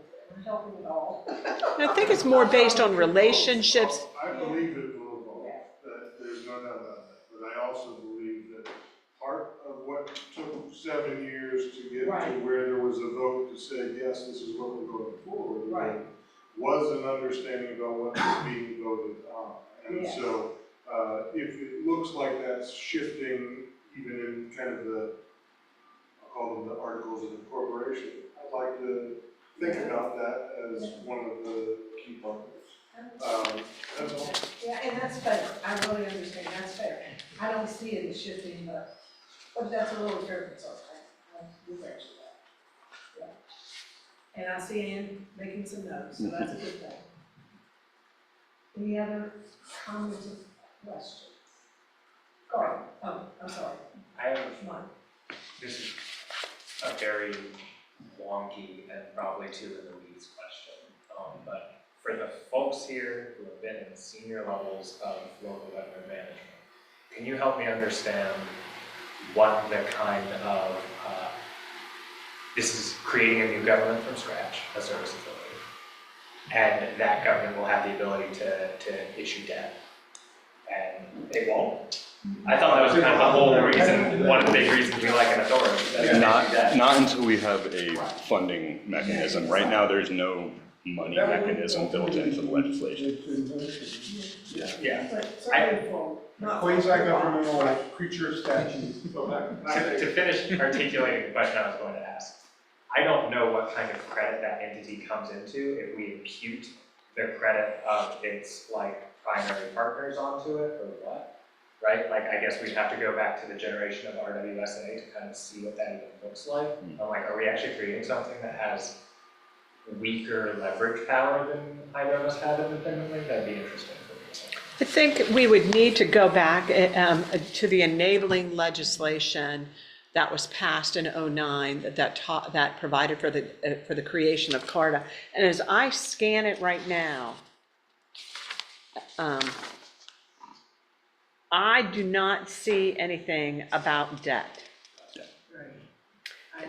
And so it says issuance of revenue bonds. But I feel like some of this early language was some boilerplate that was borrowed from other transportation transit authorities in other jurisdictions. And again, an evolving organization that as we've described it, is really to pursue this transit vision plan and begin to identify revenue sources that could support it. I think it's a great question, and I think for an attorney, yeah, for an attorney, I think that really makes sense. And I wish I had a really good answer for you on that one. Well, I hope that we'll keep that possibility in mind.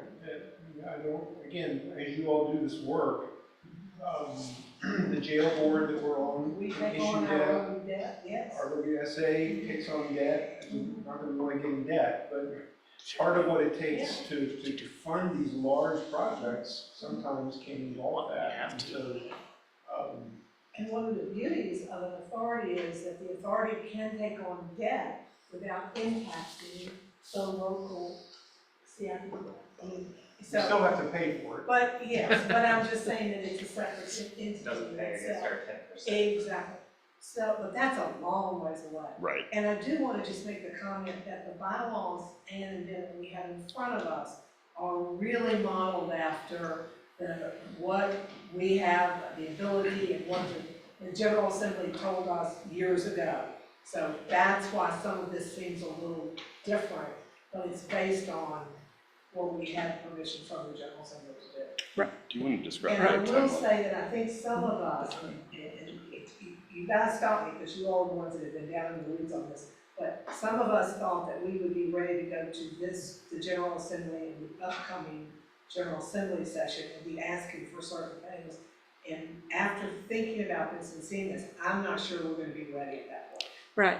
I would say a couple of things, Supervisor McKeel. The first thing is that the bylaws are informed by two big buckets. One is the legislation that was approved, because that's what we can do. The second is we modeled much of it from other jurisdictions that have transportation and transit authorities. So we didn't go and create a whole bunch of new rules about meetings and quorums and all that. We just sort of borrowed from that. We had lots of conversation about moving forward, and what we believe is that enacting CARTA and creating the authority is really important, but that we should be methodical about it. We should make sure that we get some traction with the authority before, frankly, we make a pitch to the General Assembly to ask for revenue. Ben mentioned this idea of, what did you call it, regionally significant? Yeah. Transportation project. Are there some wins, quick wins that we can get that really show that we're all on the same sheet of music, we're working well together, that we can prove that we have a track record to make this work, that provides a compelling argument to the General Assembly to provide for revenue generation. And to our community. And to our community, And to correct. our community that we're asking to think about supporting. So, I'm assuming you guys already have one of the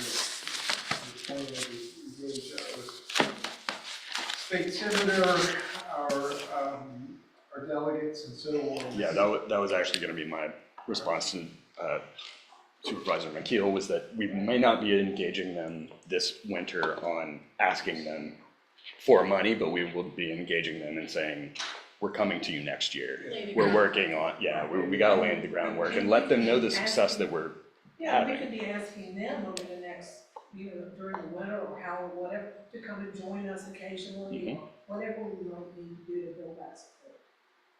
It's in our community. Absolutely. So what we would ask is if you do have some time, look at the bylaws, let us know if you have any questions, and then we will bring back to this group. We'll finesse this. I'm gonna reach out to Mike, chat a little bit with big A versus little A, and we would bring this back to this board, to the RTP, and ask the RTPs to consider endorsing the creation of a regional transit authority, as well as endorsing the bylaws as prepared at your August meeting. So that it would go to city council and the board of supervisors. Correct. That would be the next. Listen, Just the August meeting, I have the cat field trip for the agenda items. I have the cat field trip. I have the walk audit that was done with the Charlottesville Area Alliance. And then Mike's JAUNT studies, which there's several of so that's them. a busy agenda. So that, I don't like. So we'll work through that. We'll work through that. We'll work through that. So, It's the so priority. September, October, August, September, October. But we'll work through the agenda. But, so this is pretty exciting. Not There are reporting a lot back of from, unknown. that's just reporting back from our manager. For the first one. Yeah. Yeah. We're good then. So lots of unknowns right now. We're not dropping it unannounced. But lots of unknowns, and what I would ask, because I am gonna move to our transit provider updates, as you have questions that you think about, don't hesitate to shoot them. Send them to Ben or Ann or both, Please. and then they'll look at those questions, and then they will inform some of the discussion and questions and answers we might have, for you in August. I think this is really critical, though. I think we're all interested in getting this done. And again, like I said earlier, very nice work. Yeah, it's great work. And I just appreciate you all taking the time to go to all the localities of the University of Virginia. It's really been good. It's been a lot of fun, honestly. All right, with that, if it works, I'm gonna move us on to transit provider update. And Albemarle County Schools, Jamie, no pressure, you're the first report out. And it's hardly fair to ask you to go first. Would you like me to ask somebody else to go first? It's fine. It's been really interesting, so thanks for including us. Was trying to think about updates that people might be interested in. I mean, I guess we're informing a lot of planning work, but, our, customers are students and families. So we certainly have families with a lot of need to get to schools, as we're thinking about how we can partner.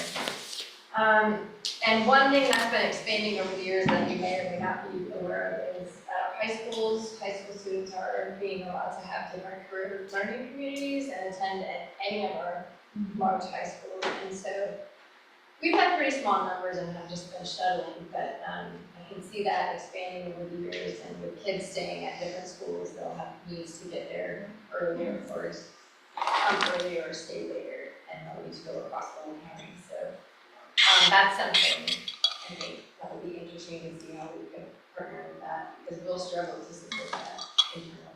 And you're referencing what they hear about the 3 years ago in the community, referencing the center model.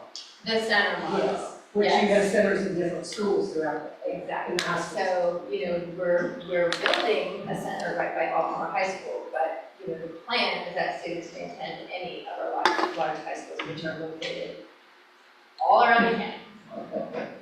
And so we have very small numbers right now, but if it does indeed expand out and all of our high schools utilize it, that'll be a great thing, but it'll also be really critical to have transportation.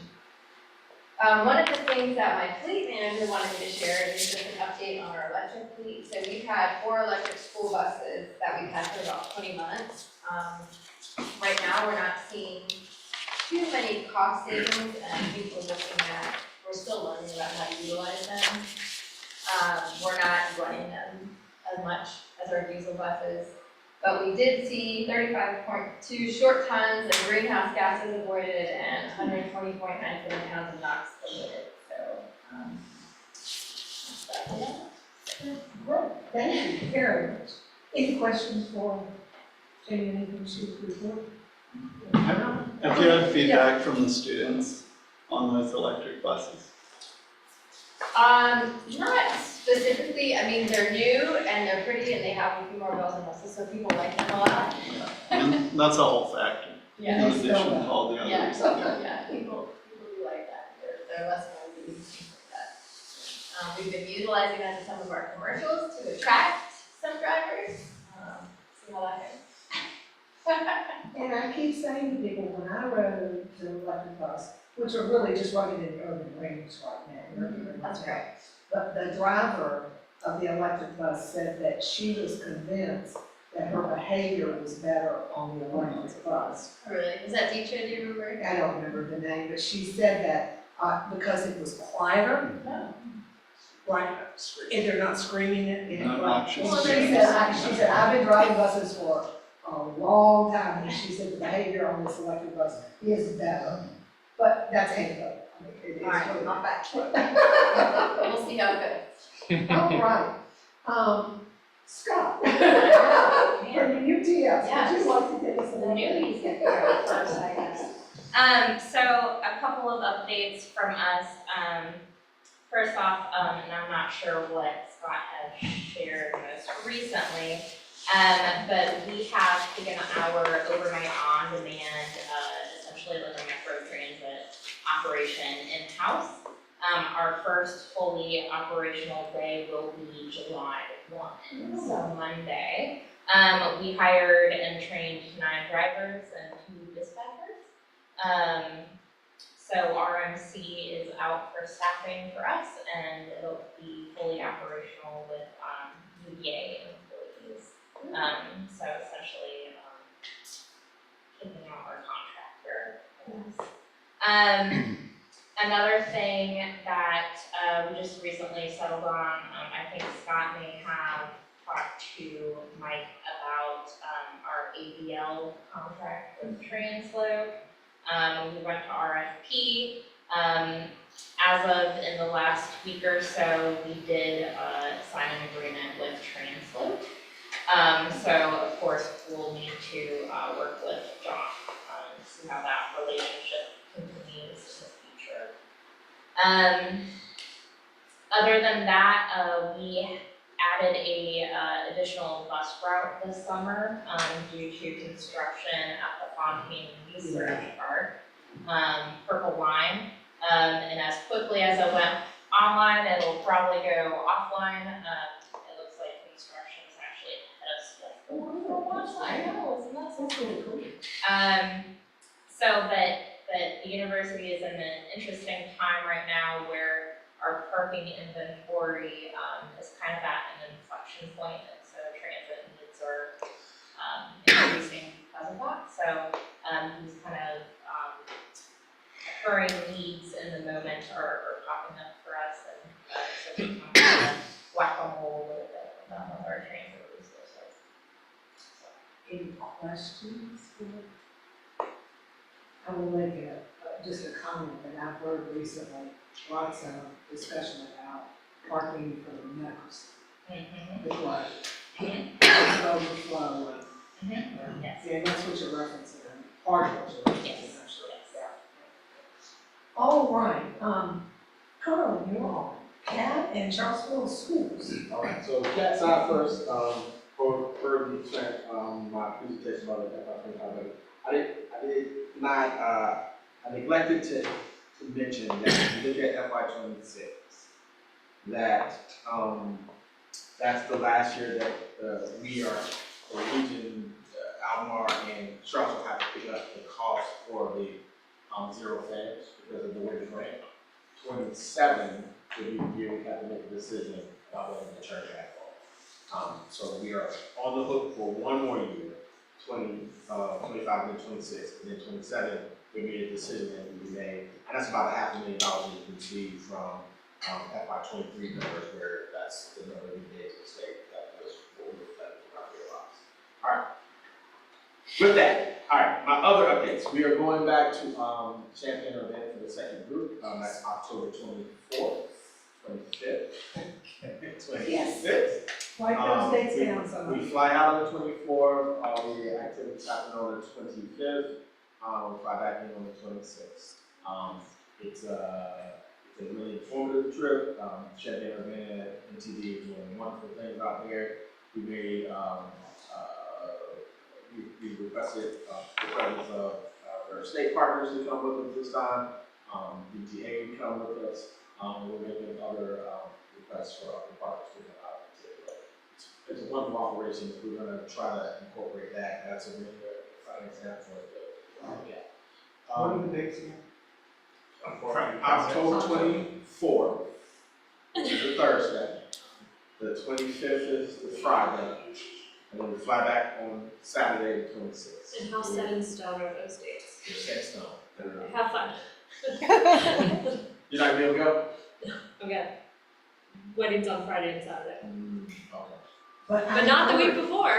But I encourage folks to really, I know Albemarle County Public Schools has expressed an interest on that, and I'm encouraging the universities. I mean, it is really worth seeing. It's a good model for governments and for transit. On closer to home, our downtown transit station is going to need some upgrades and maintenance. So there's about a major project to do kind of upkeep. We're working through that. We had a meeting this morning with the construction team, project management team, that are potentially pulling the trigger on getting the starting kind of the first phase of the improvements. I would say October-ish. When they start the project, it's a 90-day project, hopefully, 90 to 120 days. So if you see activity down, that's what it is. It's just keeping up the asset that the state and feds put a tremendous amount of money into. So we're just trying to make sure the upkeep happens. And that's kind of transitioned to pupil now. One of the things that we were fortunate enough to get was additional 2 positions from the school side for drivers. We are close to, actually, for the first time in a long time, we're authorized to 22 total positions. We have 3 additional drivers are in the queue, so we would have our 21. So we're really close to having 22 positions filled by the start of school, which is August 14th. It's the first time I've been able to say that since I've been here. On the side, we believe we're working hard to make sure that that's going to happen. We're advertising like crazy. We're on television, radio, print, social media. We're going to put all the stuff to get the new drivers we can. Because when we train some up, they doesn't leave us, so we want to keep that training pipeline open as long as we possibly can.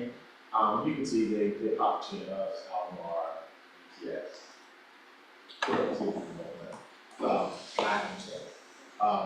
And the goal for us to be have all of our training done, so we can be ready to be August 1st. So we're close to being able to do that. Right. So I understand you said that basically the schools will be taken care of in terms of buses and bus drivers is the plan? No. So we are authorized for 22 positions, 10 full-time positions, 12 30 to 39 hour positions, 30 to 35 hour positions. And then we were hopefully, so we fill basically all 10 full-time. We have all the spots free right now, interested for 30 to 39. We'll be going back to schools to make suggestions about pulling some of our third-party services where we take kids that have IEPs, whether they're, I guess there's some main things that happen in the school system too, Jacksonville or others. So we're working through that model so we can pull that back in-house because it gives a higher level of efficiency. and sharing some of the responsibilities and getting more opportunities for a particular full-time position.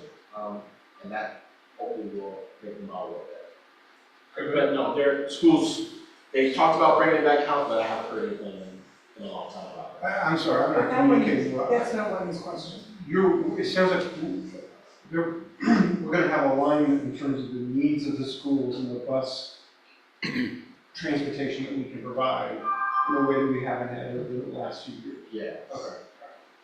Congratulations. I thought you was aware of it. I will note on that, that won't change the parent responsibility zones around the schools. Those are staying the same as they were. Still walk, still where they are. Yeah. Mike? You're on. Oh, yeah, I was gonna say, I don't want to talk about that. JAUNT, let's see, as I've said earlier, we did that final meeting regional, transit youth assessment today. And I've just got a message from my planner that the folks from North Dakota State will join our board meeting on July 10th, because I was feeling a little weird about, presenting to you all before my board. So I'm glad that we've got that sorted.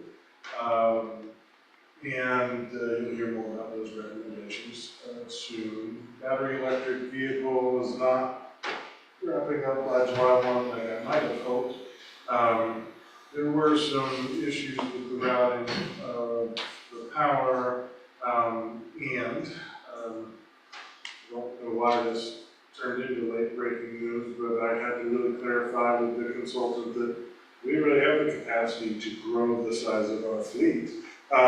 Whether that meant for capital reasons or the financial constraints, and that dropped the possibility of electrifying the fleet from 75 to 100% to about 38%. So because of the range of our vehicles, the cost of in-route charging, all of that, so it becomes considerably less interesting at that point, but more to come on that. We're not finished wrapping up that work. Mike, would you say again what that constraint that you just discovered was, or that? The consultant, for whatever reason, believed that as they've studied this in other localities, that it would be possible and that they could tell us how to put in enough charging stations and all of that, but that it would basically call for almost a 2-to-1 size on our fleet, because many of our vehicles travel 300 plus miles. And there are many reasons in the number of vehicles you have. So, I understand. there's Thank many you. reasons why I can't have twice as many. Okay, thank you.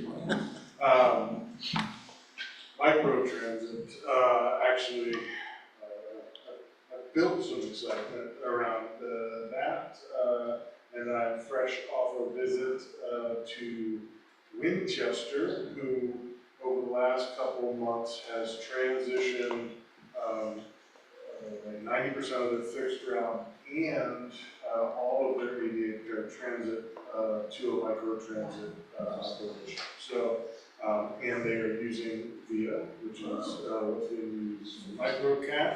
And I have learned about their joys and struggles so that we can learn from that. But I will say it was an overwhelmingly positive and encouraging visit with them.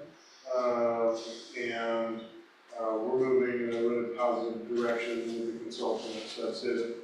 As I view it, the consultant has provided us with 5 scenarios that are reasonable to pilot for microtransit.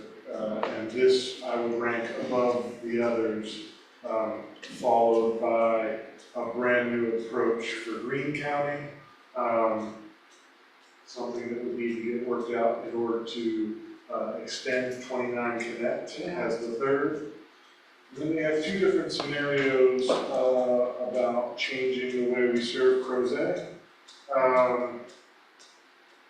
which I've yet to get super excited about. So we'll see how that one works out in the end.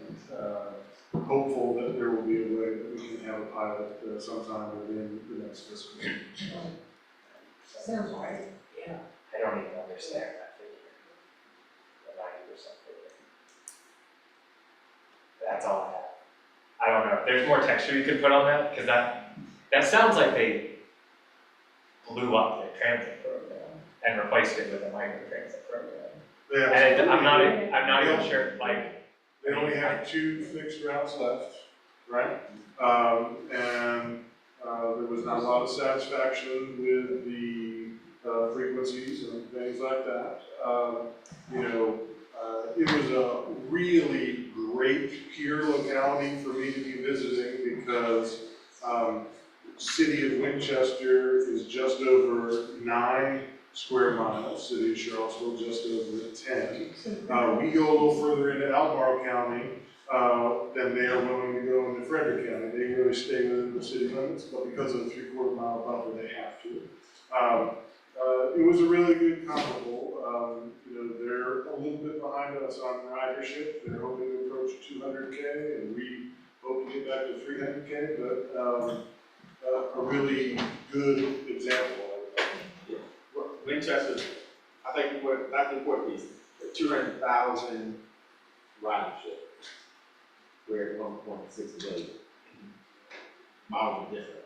Yeah. We're not gonna be able to do the same. Our number needs to be back over 2 million riders. We're trying to pay that back. We're talking about camping. Yeah, so, all right, and I'm like, it's after 6 o'clock, guys, and we're gonna start losing people. So, Katie, no question. Yeah, real quick, I can discuss, the 6-year improvement program was approved on June 18th, so as all of the federal and state allocations for rail and transit. So those will all be coming live in fiscal year 25 on, I guess, Sunday. And then if you want to take a look, we have our new open data portal where all that information is housed and you can get some good, kind of easy, very user-friendly ways to view all of the projects in the region. Right. Okay, that's a big one, and then I think, so Jenny Rose left as our director, so now we have Zach Stockton, who is the former chief of public transit, who will be the acting director for the school. Yeah. All right, thank you very much. Lucinda, we have a couple of really quick mobility management updates. We can, okay. We'll skip those, but I just want to share that our mobility management program, now called PATH, has a flyer out there, and we're trying to get people to call us. So please share the flyer, the 800 number, with anyone who you think might need help finding a ride. And we've been tabling at different events. We're going to be at the Healthy Streets, Healthy People event on Saturday. There's a flyer over there for that too. Can we get soft copies of that, if we don't already have them? Oh, yeah, sure. Great, she'll do that. And any other business? I don't have anything, so it looks like we're good. All right, so we are canceling the July meeting, which is pretty standard. And so our next meeting will be August the 22nd, same place, same time. And with that, I will adjourn us. And I really appreciate everybody coming. It was a great meeting. Thank you very much. And Al, take a playful of this. We got a lot done today. We did. Good meeting. Budgets. We got through that in one piece. Right. That's good. Good job on the presentation. Awesome. Oh, that's mine.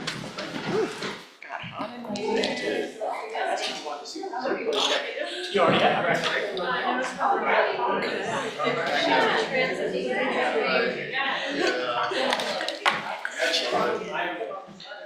Single drivers. Hopefully they're at least carpool. Wait, no, it's not gonna pass, car drivers can pass.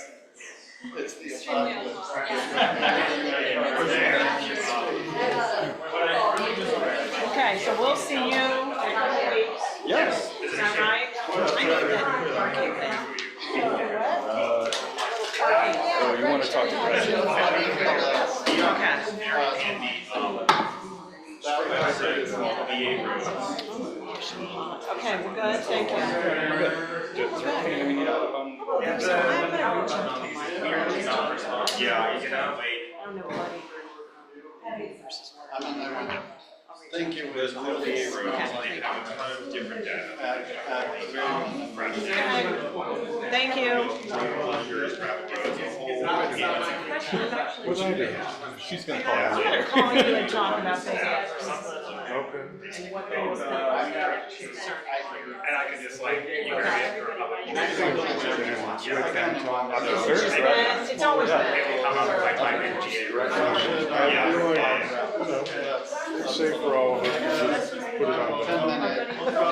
I'm really comfortable with that. Okay, as long as it's Ben and not Ann, I'm really comfortable. It's all fixed. Okay. Virginia Road. Anytime. Roads are working. Did you look in the garage? Did you see the, the chips in the That's garage? what I'm here looking for. Don't lose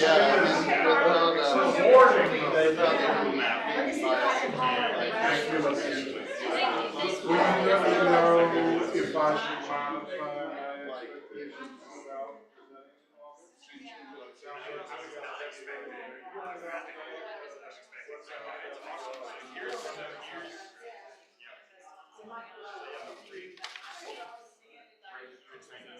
I'm trying not to drive.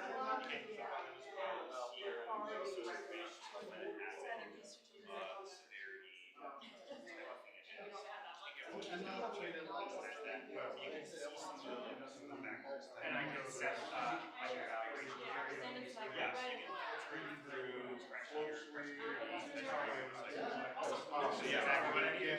yeah, Virginia Roads. So anyway. Appreciate it, yep.